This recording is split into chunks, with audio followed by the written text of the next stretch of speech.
Daktari, mke wangu lazima afe leo kwenye chumba cha kujifungua. Nitakulipa $250,000 kwa kazi hiyo. Sawa mkuu. Nipatie dakika 20 tu.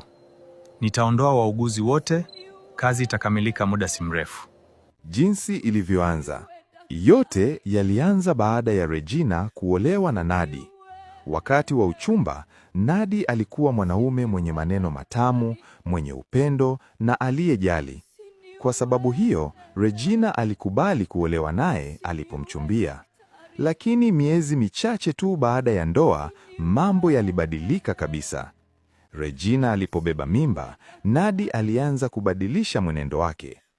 Alianza kumwambia kuwa si mrembo tena kama zamani, kwamba amenenepa na kupoteza mvuto aliokuwa nao wakati wa uchumba. Nadi alimwambia baba yake kuwa anataka kuoa mke wa pili.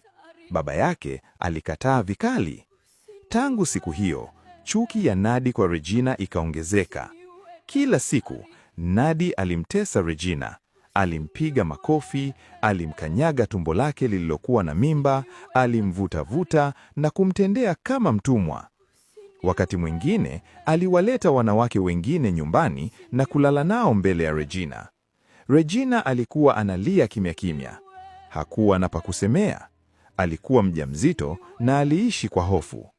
Usiku mmoja, Nadi alipompigiza kichwa ukutani na kujaribu kumnyonga, Regina alikimbilia nyumbani kwa wazazi wake akiwa na hofu kwamba angeuawa. Lakini baba yake alimfokea. Watu watatubeza. Mwanamke lazima abaki kwa mume wake na avumilie kila kitu. Regina aliwaonyesha mwili wake uliokuwa umejaa majeraha. Nitakufa mama. Ongea na baba nisirudi kule. Naogopa ataniua.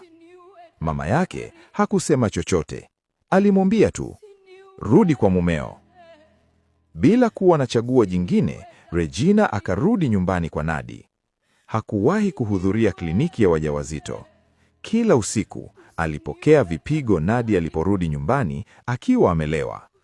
Siku moja, Regina alikuwa ametoka kununua chakula, ghafla akapatwa na uchungu mkali wa kujifungua.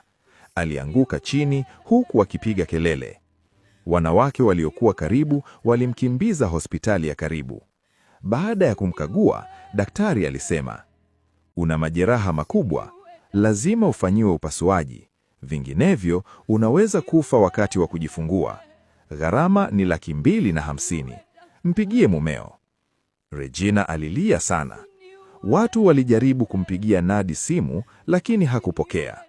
Maji ya